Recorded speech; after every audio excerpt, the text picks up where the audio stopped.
known for their sweet taste and not to mention all their health benefits. Micro pea, y'all. What's good, y'all? So this is part 2 of a 4-part series. So if you haven't watched them already, go back and watch Microgreens for Beginners, the overview. That will pretty much answer a lot of questions that you might have that you did not have answered in this video. We get the bulk of our seed from True Leaf Market. Mainly because they're in that video.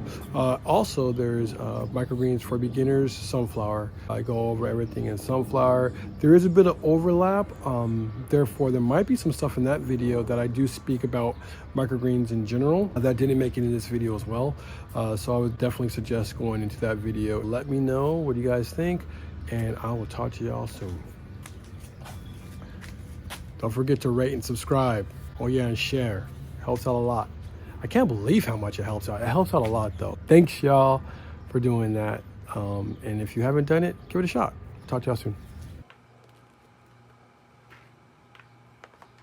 Out of all the microgreens that we grow, a lot of people say that pea is probably in some ways the easiest one to grow. Probably one that you even want to start off with. Why? Because of its round shape. Right? It's an exaggerated form of the seeds that you're probably going to be using a lot of the times while seeding out your microgreens. Especially when you're doing stuff like brassica and things like that, right? When you start getting into your broccolis and beyond, for the most part, they're all going to be this shape. So start with an exaggerated one like pea, because you can actually see what it's supposed to look like in your tray. See how nothing's really overlapping? It's a really good way, you can actually fill in a little bit more. It's a really good way to see or help you understand how overall all your microgreen trays are going to be it big as pea or as small as broccoli. These pea, if you guys can't tell already, have been sprouted. So pea, just like sunflower, are another one here that we actually soak. We normally go for 24 hours. You can do as little as 12. Yeah, play with 8 if you like. I'm pretty sure somebody's gonna say that they have. So you can play around with 8 if you like to do that as well. You can also dry seed your pea shoots if you like. However, I do find that doing that normally leads to a little bit of mold, so I don't really like to do that. So just keep that in mind. It's not the end-all be-all if that does happen, but you know, why have it happen? For the most part, we always soak our microgreen seeds here. Another thing too about doing that is much like the sunflower, whenever you see a sprout, y'all, understand that the date to maturity has now begun for that seed, right? So even though it hasn't been in a tray, that seed, or all these seeds, guys, are now actually, they're on their way to becoming microgreens for me, and I haven't even seeded them out, right? So it's just a way that you can actually start the process without doing as much work. But anyway, you do eventually have to get to it, so here we are. For pea, we use right about 600 milliliters, whatever receptacle that you're using. Just fill it up to that capacity. Just make sure that for the most part it looks like that. Using your hand is cool. The higher you go to, always remember, you know, for the most part, the more it's going to disperse over the tray. And using your hand is a great way to figure out how much you're going to need for your receptacle, because it allows you to see.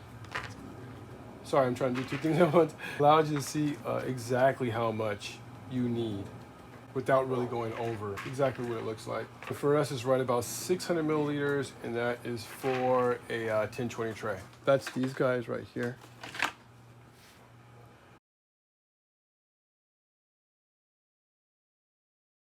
It's just about keeping your microgreens to the certain moisture consistency that you need them to be. Always keep in mind, I'm only using right about a 1 1/4 inch of grow medium inside of each one of these trays. So that's relatively thin, and it doesn't take much for them to evaporate and leave my my trays dry. So the smaller, you know, that you're going to go with your receptacle, be it using like a pie tin or anything like that, you can go ahead and use those. They're all great. I would recommend having a spray bottle next to you, or next to where it is that you're growing, so you can constantly spray them. Not constantly, but you can spray them when they need to be sprayed. Well, anyway, Following these steps will help you get a pretty good yield of microgreens. That's pretty much what we'll do to seed these guys out. Microgreens seem to thrive in soils that resemble a moist chocolate cake. Yeah, I honestly, guys, I learned to get to 600 milliliters pretty much by using my hand. You'll see that we won't be that far off. We'll probably be closer to this one. We're not too far off. Both of these I do with my hand, and that one right there I did with the 600 milliliter. And we wouldn't use these unless I needed to be a little bit more precise. Otherwise, I'd much rather use my hand. But because I have different people coming in helping out here, I have to give like a precise measurement. The key is just to not let them pull. As long as they don't pull up, more than likely you're gonna be successful. And a lot of times what I do think a lot of people do when it comes to the microgreens, unfortunately, it's just like anything when it comes to gardening. For whatever reason, people want to overcrowd thinking that they're going to get more. Unfortunately, end up with not enough. You've rotted out your crop.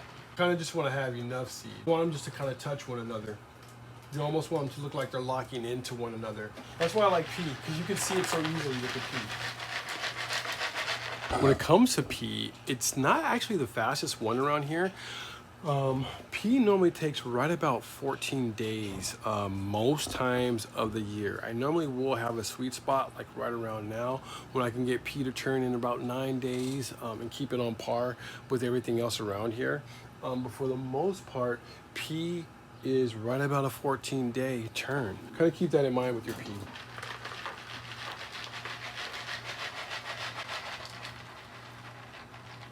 We use a speckled pea here. You can get a bunch of different type of variety of pea when it comes to your microgreen. However, I do find that the speckled pea is probably the best pea for microgreens.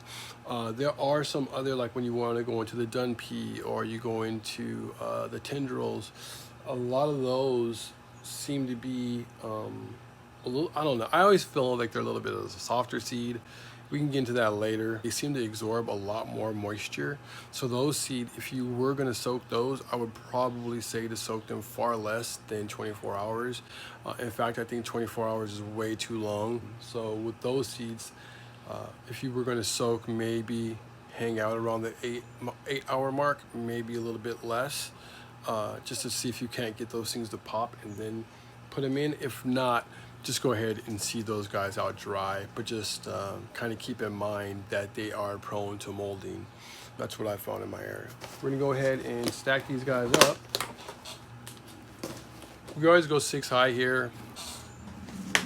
And that's basically just because of the racks that we use. All right, key to this whole thing now is putting these guys in a warm enough spot. Outdoors for us, for the most part, normally will have us pulling our microgreens out of the stack in right about 3 to 4 days. It's kind of when I expect to get these guys out of the stack.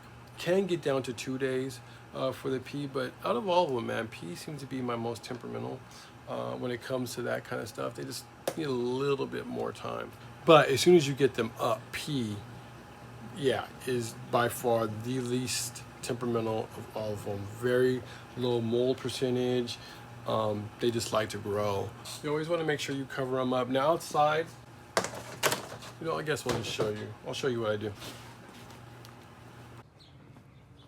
Come on, cat.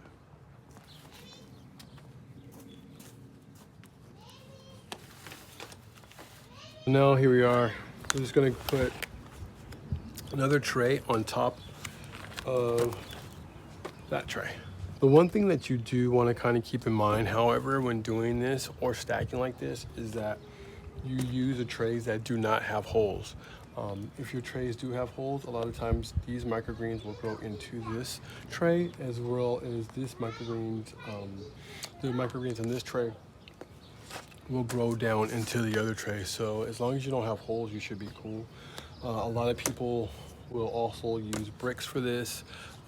Just to get that seed to surface contact. That is something definitely that you can do. I tend to find, honestly, all you really need is another tray filled with the same amount of soil, wet, throw it back on top, and you're good. Anyway, what's good, y'all? So here we are, day number 4 for the pea, and boom, look at that. They look good. This one's looking really good. This is what you want it to look like, y'all. Just like that. Boom. Boom, look at that there. Some over here. Okay, so these guys aren't as mature. They're not as far along, but I can see, actually let's move this. If you look though, even like in some of these crevices, I can see the heads kind of popping up, right? That's just a tail. That's kind of looking to get down into the soil. I want to see more heads than tails, believe it or not. This one right here, y'all, if I were to come across this in the winter, I would leave it another day. However, we're going into this, technically, and going into the summer now, where the temperatures are going to be a little bit warmer. So, to be honest with you, these are actually okay to pull out during the summer. During the winter, I would definitely let them go one more day. If you pull them out too early during the winter, if they look like this, the chances are they're going to stunt. I'm not going to say you're going to lose your crop, but you're definitely going to slow your crop way down. It's just way smarter. Leave them in the stack if you're not sure. Then look at this guy. Nothing. So, these ones. This is looking a little bit more like the other one. That guy's looking more the same. That guy's looking a little bit better.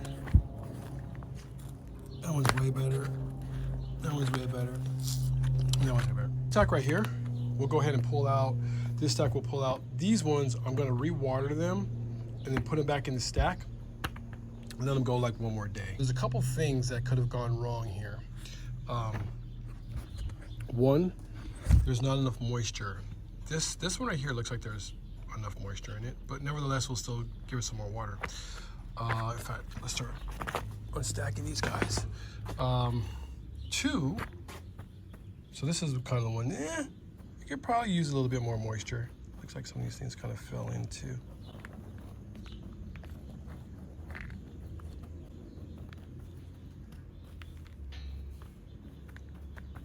All right, get rid of some of that overlap. I know a lot of you guys are probably seeing that we are, in fact, using trays that have holes on the bottom to actually stack our pea. You see what happened was, honestly, what happened is that we ran out of the trays that didn't have holes at the bottom, so we did go ahead and use the ones with holes. Key to this is that after about 2 days, maybe 3 days of your peas being in the stack, you want to be checking, you want to be lifting them, you want to be lifting them up like that. So this will make it to where whatever root, if it did, or it is starting to come out, you see there? It's just not going to lodge. It's not going to lodge deep into the trays. It's because we're kind of breaking it up as we go. Right now, we're just going to unstack these things and get them ready for the next step. So this is what I was getting at about pea and the temperature. These pea right here, right? And these pea, ones that aren't ready, are actually all from the same crop. The biggest difference were these pea right here were actually grown up top here, where they get a lot more warmth. And the other pea were not. The other pea were actually were actually stacked down here, down this area, where they don't get as much warmth. And as you can see, these pea sprouted or germinated way faster than these. That's what I'm getting at with the temperament of pea. They kind of like it the way they want it, for them to actually get harvest ready. Around here, normally the temperatures are right around 70, 80 degrees. That's kind of the sweet spot for pea. That's why I normally find for them to be harvest ready and right about the 9-day mark. They're harvest ready now if I wanted to harvest them. So I guess technically they are right about that 10-day. And it's been right about the 70s. So yeah, I guess we're about right. But 70s to 80s, you'll normally see your pea right about that 9 to 10 day turnaround time. Anything cooler than that, give them 2 weeks.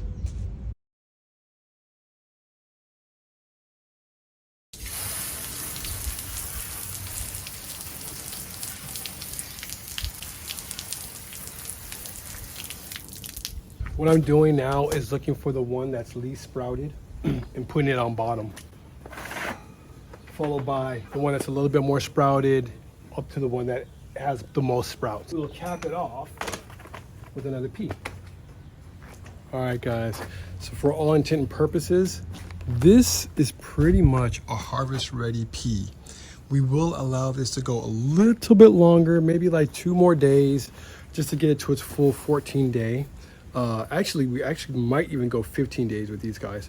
Pea will normally be right about in this area here, a little bit taller, but for all intent and purposes, you can go ahead and harvest this guy now. A lot of people are constantly asking me, can you regrow your microgreens? The one microgreen that you can regrow to a certain extent, but it never comes back looking as beautiful, is pea. You can also do the same thing with chive, and if you want to argue, you can actually do the same thing with the wheatgrass. But I don't really consider wheatgrass a microgreen, but whatever floats your boat. The way that you want to go about this, especially for you guys that are growing them at home, if you want to try to get two cuts out of your pea, try to harvest them right above this node. Could you guys see that? Try to harvest them right above a node. Normally I'll do like this one right here, just because it's going to give me a little bit more growth. But if you harvest above this, you're good to go. Or should I say possibly stand a chance at getting the second cut. If I were growing just for me and my family, I would definitely give it a shot. Second thought, y'all, this little stack over here, could you guys see that? I'm gonna go ahead and leave these guys stacked up with a more mature sprouted pea. We never walk away from freshly unstacked microgreens without watering them. This hose, man, evidently there's something stuck in here, so we'll just go through here and clean it out. It should spray a lot better. Normally we're using these things on the shower setting, but it's kind of having a little hard time. Like I said, it must be blocked in there. We'll get in a minute. All right, y'all, that's gonna pretty much do it. Thanks for watching, y'all. That was about to be a pretty abrupt ending, and if you guys have made it this far, I at least wanted to say peace to you guys properly. Let me know which one you...